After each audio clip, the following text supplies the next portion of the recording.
साथियों नमस्कार। आज एक बड़े गंभीर विषय को लेकर आप लोगों के सामने प्रस्तुत हुआ हूँ। हम पिछले कई सालों से अवैध खनन और अवैध परिवहन के बारे में अक्सर अधिकारियों को शिकायत करते रहते थे, जिसके लिए हमने एनजीटी में एक केस डाला था।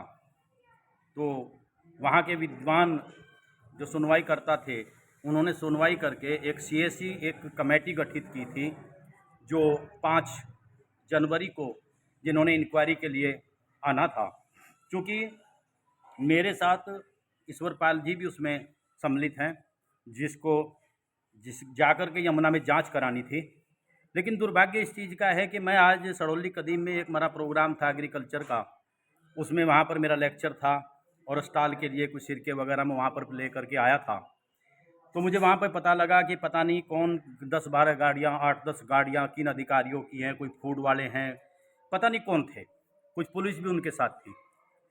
तो माननीय जिलाधिकारी महोदय, मैं आपसे अनुरोध करना चाहता हूँ कि ये कौन लोग थे। मेरी गैरहाजिरी में वहाँ पर गए, जाने के बाद इन्होंने वहाँ पर मेरा कोई घर का आदमी नहीं था, इन्होंने ताला तोड़ा।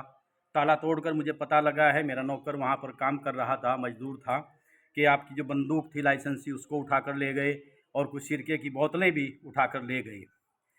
मैं बार बार इस बात को कहता रहा हूँ कि किसी षड्यंत्र का शिकार हम लोग होने वाले हैं।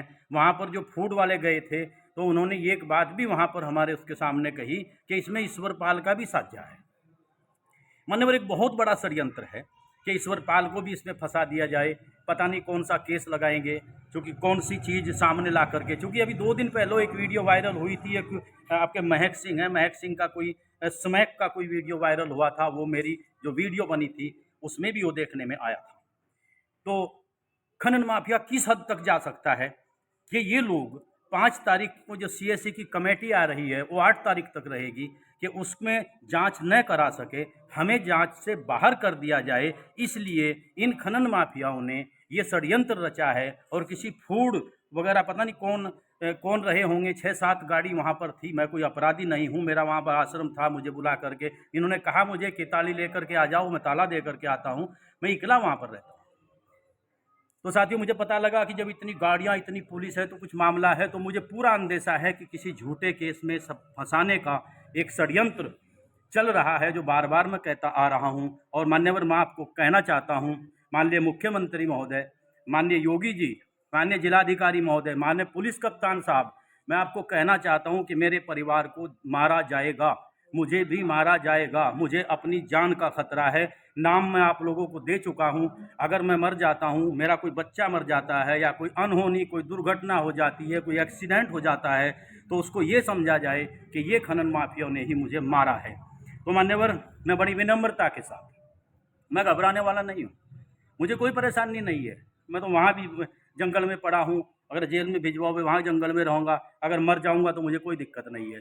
साथियों, मैं कहना चाहता हूँ, मेरी ये आवाज़ जो कि त्यों रहेगी, अगर जेल भिजवाओगे वहाँ से आने के बाद रहेगी, अगर मर गया ना मेरे बात में कोई और उठाएगा। तो साथियों, ये बात बतानी ज़रूरी थी। मेरे अधिकारी जो नेता इस बात को सुन रहे हैं, वो तो कृपया ध्यान दें। जो मेरे नेता सुन रहे हैं वो ध्यान दें। एक बहुत बड़ा षड्यंत्र हमारे पीछे हो रहा है, इस जमुना को लूटने के लिए, अवैध खनन को रखने के लिए, कि यह अवैध खनन चलता रहे और ये सरकार का पैसा जो है ये लोग डकारते रहें। विषय बहुत बड़ा है। फिर आपके सामने आकर दोबारा फिर कोई नई बात लेकर के आऊँगा। इसलिए इस टाइम तक आप लोगों का बहुत बहुत धन्यवाद।